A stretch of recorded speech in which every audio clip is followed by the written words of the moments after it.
지금 최근 몇 주간 우리가 읽은 말씀 속에서 바울은 분명하게 이스라엘에 대한 구원에 대해서 계속해서 언급하고 있습니다. 지금 이스라엘은 하나님을 떠났고 예수 그리스도를 전혀 받아들이지 않고 믿음보다 율법의 행위를 강조하고 율법의 행위 속에 머물러 결국 하나님의 뜻을 발견하지 못하고 마치 버림받은 사람처럼 하나님을 떠나가는 모습을 보게 됩니다. 그런데 바울은 오히려 이것에 대해서 우리가 혜택받은 것이다. 우리가 이 일은 오히려 하나님이 이스라엘의 넘어짐으로 말미암아 세상의 풍성함이 되고 이스라엘의 실패로 말미암아 이방인의 풍성함이 되었다.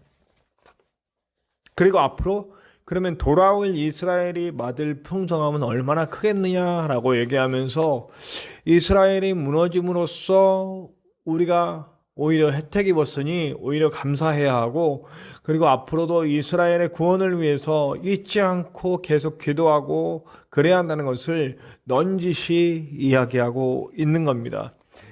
사실 이스라엘 때문에 우리가 하나님을 알게 되는 거잖아요. 사실은 가장 먼저 하나님을 알았고 하나님의 뜻을 알았고, 그리고 먼저 하나님이 세워서 하나님의 민족으로 세워서 이끌어 가셨음을 우리는 부인할 수가 없어요. 그래서 민수기 15장에 나오는 제사를 위해 먼저 드려진 떡, 그 얘기를 인용하면서 이스라엘은 제사를 드리기 위해 먼저 드려준 떡이다. 그럼 나머지 떡들은 사실은 먼저 드려지고 나머지들은 이제 그 예배자들이 함께 나누게 돼 있거든요. 그러니까 이스라엘의 드려짐으로 말미암아 우리가 하나님을 알게 되었고, 예수님도 그들을 통해 오셨고, 이런 모든 일들을 이야기하는 겁니다. 그러나 여러분, 믿지 아니함으로 꺾였다라고 하는 말이 이스라엘에게 가장 먼저 적용이 되었죠. 이스라엘은 결국 예수 그리스도를 믿는 믿음으로 서지 못했고, 그를 받아들이지 않고 자신들이 끝까지 주장하는 그 율법의 행위로 구원받기 위해서 애쓰다가 결국 꺾임이 되었다, 이런 얘기를 하고 있는 겁니다. 결국 꺾였어요. 열매가 없잖아요. 오늘 제가 하고 싶은 얘기는 이겁니다. 열매가 없으면 꺾인다. 이게 첫 번째 하고 싶은 말이에요.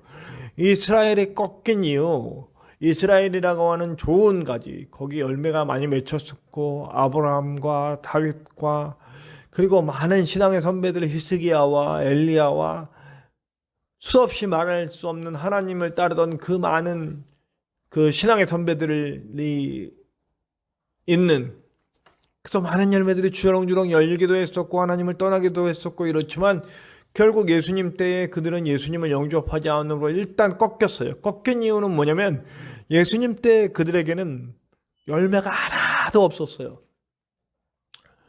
그들에게는 오로지 정죄와 그리고 자기의, 하나님은 이제 도무지 필요 없는 자기의로 구원받으려는, 율법을 잘 지키려는 그 알량한 행위로 구원받으려는 그거밖에 남아있지 않기 때문에 그들에게는 열매가 없어요. 그들에게 가면 모두 정죄되고 그들에게 가면 돌 맞아 죽을 뻔하고, 이런 일들이 유대인들에게 계속 일어나고 있었단 말이에요.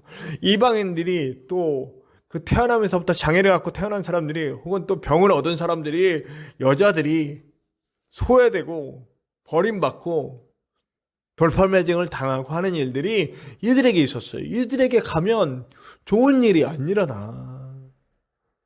다 이들 곁에 있으면 정죄당할 뿐이고, 불행을 얻고 상처를 얻고 아픔을 얻고 아무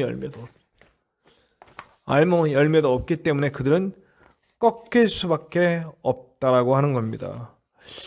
오늘 함께 읽은 20절, 21절, 24절에 꺾인 가지에 대한 얘기가 나오죠.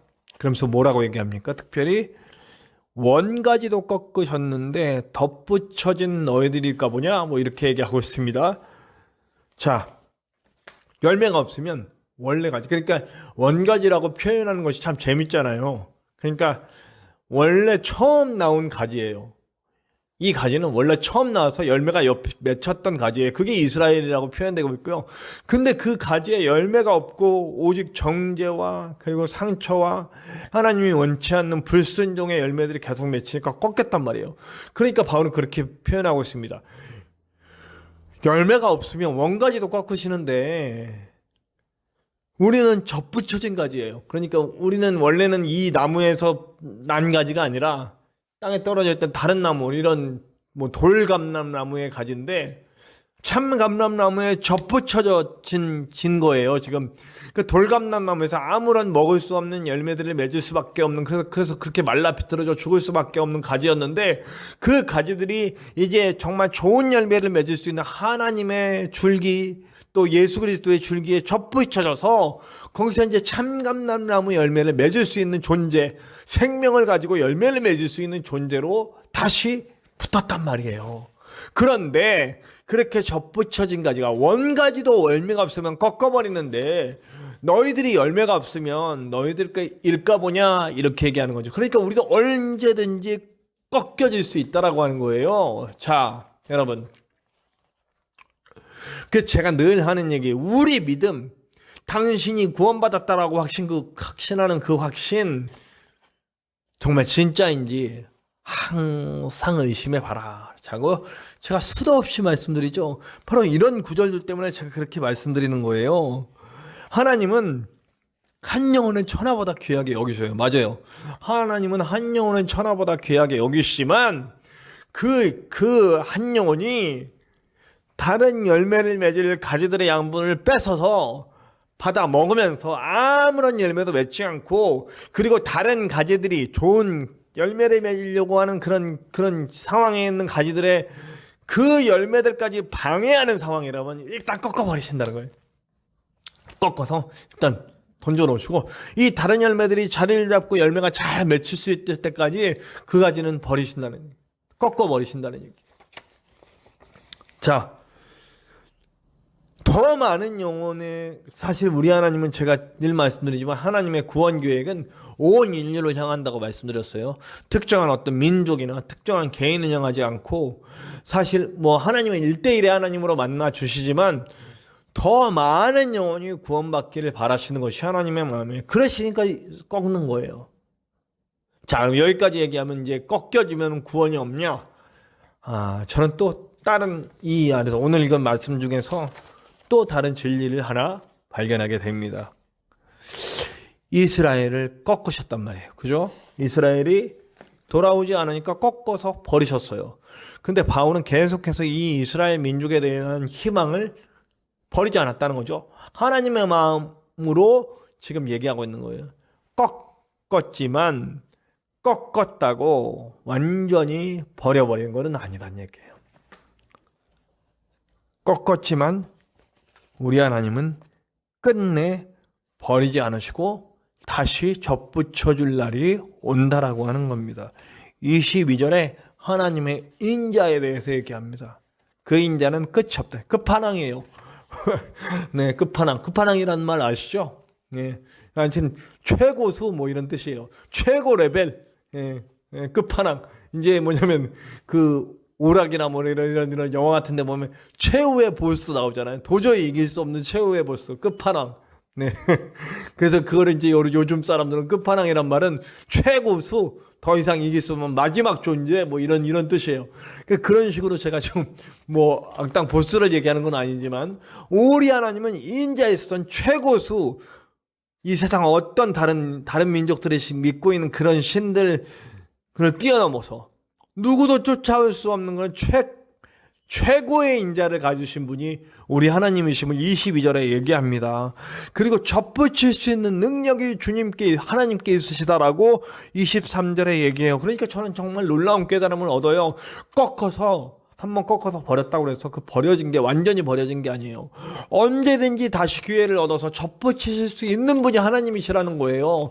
그래서 계속해서 기회를 주시는 거죠. 한번 꺾으시고 내치셨다가 다시 한번 접붙여 보시고 또 계속 이거를 계속하는 거예요. 그리고 나중에 결과적으로 끝내 열매를 맺지만 또 끝내 거부하는, 스스로 거부하는 사람들에게는 결국 그 가지는 불쏘시개밖에 될 수가 없잖아요. 그냥 불게 한 번 꺾여졌다고 해서 기회가 사라지는 게 아니라는 걸 저는 오늘 말씀을 통해 바울이 이 깊은 깨달음 속에 얘기하는 것 속에서 말씀 속에서 저도 깨달음을 얻습니다. 한 번 꺾일 수 있죠. 버림받는 것 같은 느낌, 그리고 기회를 뺏긴 것 같은 느낌. 그러나 다시 하나님은 기회를 주시고 기회를 주시고 기회를 주신다는 거죠. 이건 여러분 우리가 너무나 제가 수도 없이 말씀드렸잖아요. 아담도 한 번으로 기회를 뺏은 게 아니에요. 계속해서 하나님이 보호하시죠. 이름을 선악을 따먹은 후에도 이름을 불러주시고 옷을 지어 입혀주시고, 그래서 하나님 앞에 더욱더 그렇게. 근데 끝내 하나님이 원치 않는 방향으로 가게 되죠. 바로도 마찬가지입니다. 10가지 재앙 동안 그게 다 증거잖아요. 하나님께 무릎 꿇을 수 있는. 근데 끝내 하나님을 인정하지 않았기 때문에 그랬고, 유다도 역시 마찬가지예요. 제가 누누이 말씀드리잖아요. 예수님께서 팔아먹기 전에도, 예수님을 팔아먹기 전에도 계속해서 기회를 주시고, 팔아먹은 후에도 마음에 강한 찔림을 주시면서 기회를 주셨는데 그는 결국 멸망의 길을 택하고 가버린 거죠. 결국 불쏘시개로 들어갈 수밖에 없는, 스스로 걸어 들어가는 거예요. 하나님 계속해서 접붙여 주시는데 계속 안 되고 계속 안 되니까요. 하나님은 인자의 끝판왕이시에요. 우리가 열매 맺는 그날까지 스스로 택해서 불구덩이에 들어가기 전까지는 계속해서 기회를 주시는 분인데, 우리 인간은 어리석게도 계속해서 그렇게 된다는 거예요. 뭐 하나님께 인정받는 사람들이라고 다르겠어요? 여러분, 하나님께, 아브라함도 제가 지난 수요일날 말씀드렸잖아요. 실수하잖아요. 자기 뜻대로 가잖아요. 기근이 오니까 거기서 하나님 의지하지 않고 사람들이, 가나안 사람들이 전부 애굽으로 내려가니까 쫓아서 내려가잖아요. 세상 사람들 가는 대로 가잖아요. 그리고 자기 아내를 누이라고 속이고 뺏겨버리잖아요. 이런 실수들 아브라함도 한다고요. 그럼에도 하나님은 기회를 주시고 돌아옵니다. 모세도 역시 마찬가지고요. 사람 때려 죽이잖아요. 그런데도 하나님 주신 기회를 잡고 돌아오고, 다윗은 뭐 말도 할 수 없는 큰 죄를 짓잖아요. 남의 아내 뺏고 그 사람 죽이고 하는 일들까지 하잖아요. 그럼에도 계속해서 기회를 주실 때 그 기회를 잡고 하나님 앞에 엎드리잖아요. 베드로는 어때요? 베드로도 마찬가지 아니에요? 베드로도 예수님을 3번이나 부인하고 정말 이제 예수님 앞에 고개 들 수 없는 사람이 되었지만 끝내 기회를 주시고 끝내 정말 하나님께 놀랍게 쓰이는 사도로서 쓰임받게 되잖아요. 모두 다 마찬가지라는 거죠. 여러분, 이슬람도, 이스라엘도, 북한도, 일본도 마치 그들 민족을 보면 북한, 정말 너무 안타깝잖아요. 그들이 하나님께 버림받은 겁니까? 여러분, 거긴 동방의 예루살렘이 있는, 평양은 동방의 예루살렘이었어요. 근데 공산정권이 들어오고 이제 그들은 종교를 인정하지 않으니까, 공산주의는 종교를 인정하지 않으니까, 유물론 사상이니까 철저하게 종교를 배격하고 그래서 지금 동토의 땅이 돼버렸죠. 일본은 어떻습니까? 제가 전에도 말했지만 남녀 호랑제교라고 그게 막 국교처럼 돼가지고 막 3명 중에 1명 그걸 믿고, 3명 중에 1명인가요? 뭐 하여튼 절반인가요? 뭐 그렇게 제가 정확한 통계는 알 수 없습니다만, 그렇게 많은 사람들이 오만 수십 가지 종교를 믿고 예수를 받아들이지 않는 민족이에요. 중국은 어떻고요? 이슬람 세계는 어떻고요? 이스라엘은 어떻습니까? 그러나 그럼에도 불구하고 그 안에 단 1%의 사람들이라도 예수님을 믿고 따르고 있는 그런 남은 자들이 그 안에 있어요. 그들을 버린 게 아니라고요. 계속해서 그들에게도 기회를 주고 계세요. 언젠가 북한의 문은 열릴 거고, 언젠가 일본에도 그 하나님의 놀라운 성령의 불길이 퍼질 거고, 언젠가는 그럴 거예요. 하나님은 계속해서 그 민족들에게 기회를 주고 계세요. 버리신 게 아니라고요. 그러면 우리는 어떻게 해야 할까요? 우리에게 대한 답을 주시고 계세요. 우리가 복음의 통로가 되라. 이스라엘이 복음의 통로가 돼서 우리에게 온 것처럼 우리도 돼야 되는데, 어떻게 돼야 되냐? 14절이 참 저는 제 마음이 너무 좋더라고요. 14절에 뭐라고 얘기하냐면, 아무쪼록 그들이 시기하게 돼요. 그러니까 시기하게 되기까지는 뭐예요? 저 사람들의 모습이 너무 좋아서 시기가 나는 거야. 나도 저렇게 되고 싶다. 옛날에요, 여러분, 이게 요즘 분들은 요즘 탁구가 그렇게 많이 인기가 없어요. 옛날에 우리나라 탁구가 굉장히 선수들이 잘해가지고 지금도 뭐 열심히들 하고 있지만 뭐 우리가 거의 2인자격. 근데 1인자가 있었어요. 1인자. 어디예요? 중국. 와. 우리나라가 아무리 열심히 해도 중국을 못 이겨. 중국을 이길 수가 없어요. 아주 얄밉게 잘해요. 아주 그냥 도저히 받을 수 없는 코스로 보내도 그걸 다 받아내고 오히려 역습을 하고 정말 얄밉도록 잘해요. 근데 이 얄밉도록 잘한다라고 하는 말 속에 뭐가 있어요? 부러움이 있는 거죠. 그쵸? 우리 한국 사람들 마음속엔 야, 저 중국처럼 탁구 잘하고 싶다. 뭐 이런 마음들이 있었죠. 그 옛날에 그렇게 해서 다큐멘터리도 있었어요. 중국이 왜 그걸 잘하나. 아주 어렸을 때부터 영재 좀 재능이 있다 그러면 아주 어릴 때부터 그냥 피나도록 탁구를 연습시키는 거예요. 물론 우리나라도 그렇게 하죠. 근데 거기 또 인구가 더 많고 아주 피나는 연습을 재능이 있다 그러면 키워내가지고 아주 그냥 엄청난 연습을 통해서 그게 나온 거예요. 아, 저는 그런데 이 말씀이랑 그 내용이랑 딱 연결이 되는 거예요. 세상 사람들이 또 유대인들이 그리스도인을 볼 때 너무 멋지고 너무 행복하고 너무 고매하고 고상하고 품격이 있어서 시기가 날 정도로 세상 사람들이 그리스도인을 보면 시기가 나. 어쩜 저 사람들은 저렇게 행복할까? 어쩜 저 사람들은 저렇게 잘할까? 어쩜 저 사람들은 저렇게 협동도 잘 되고 정말 어쩜 저렇게 선행을 잘 베풀까? 어쩜 저렇게 착할까? 어쩜 저렇게 어쩜 저렇게 시기 나네. 질투 나네. 그럴 정도로. 그러면서도 우리처럼 되고 싶은 그런 마음이 될 수 있도록. 여러분, 초대교회가 그 일을 했다고 제가 누누이 말씀드렸죠. 우리 사도행전에 보면 우리 보면 베레아 사람들에서 그렇게 표현해요. 사도행전 17장 11절에 네. 그들은 정말 신사적이었다. 요런 다른 번역들에 보면 고상했다, 너거러웠다, 품위가 있었다, 신사적이었다. 그리스도인들의 모습이었다고요. 그 모습 보면 따라가고 싶고 존경하기도 하고 또 어떨 땐 너무 행복하게 살고 그러니까 시기도 나고 우린 저렇게 살 수 없을까? 뭐 이런 분류로 갔단 말이에요. 그런 식으로 갔단 말이에요. 근데 지금 어때요? 지금 우리 그리스도인들은 정말 시기 받을 만큼 잘 되고 있습니까? 시기 받을 만큼 품이 있습니까? 시기 받을 만큼 행복합니까? 아니잖아요. 우리는 저것들처럼 사느니 저것들이 믿는 하나님이 하나님이냐 뭐 이렇게 너무 부끄러운 현실이잖아요. 이제 우리는 자체가 누누이 말씀드리지만 이제 하나님이 속가내는 그런 단계에 오신 것 같아요. 그래서 이제 정말 다시 남은 자들이 다 걸러내셔서 이제 남은 자들이 세워지면 그 남은 자들을 통해서 다시 주님이 원하시는 아름다운 교회, 초대교회 같은 교회를 세우시지 않을까 하는 제 생각이 그런 생각이 있습니다.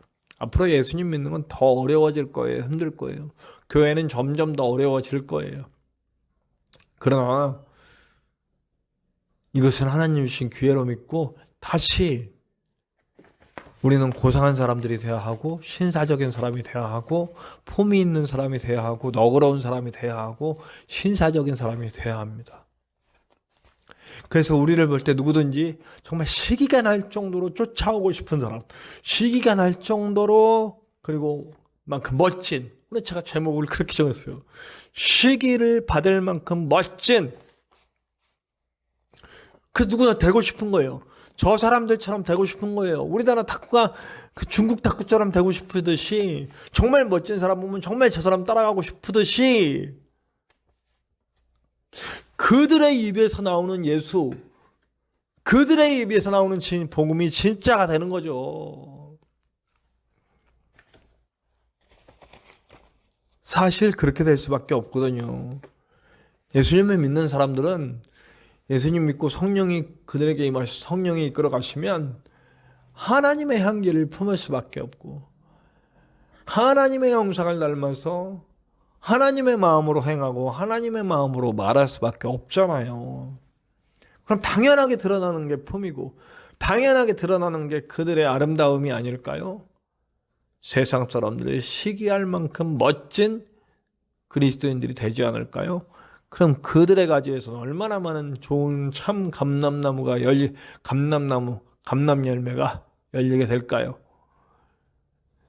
그리고 하나님 그걸 너무너무 기뻐하시지 않겠어요? 부디 꺾여버리는 가지가 되지 맙시다. 정말로 열매가 너무 없고 양분만 다 빨아먹고 다른 가지까지 열매 못 맺게 하는 그런 못된 나쁜 하나님의 영광은 요만큼도 드러내지 못하는 예수 믿는다고 말만 하고 아무 열매도 맺히지 못하고 그럼 유대인처럼 되는 거예요. 유대인들이 하나님 얼마나 하나님 하고 다녀요. 얼마나 말씀을 외우다시피 하고 다녀요. 그럼에도 불구하고 그들은 꺾여버렸다라고 표현하잖아요. 부디 저와 여러분은 정말 하나님의 형상 닮아 하나님의 마음으로 행하고 말하고 품격을 보여주고 많은 사람들에게 그 열매를 먹게 하여 함께 복을 누리게 하는 진정한 하나님의 자녀들, 하나님의 일꾼들, 세상과 맞서 싸울 수 있는 사단의 경관진을 내리칠 수 있는 강력으로 살 수 있는 주님의 군사들 되시기를 간절히 축원합니다.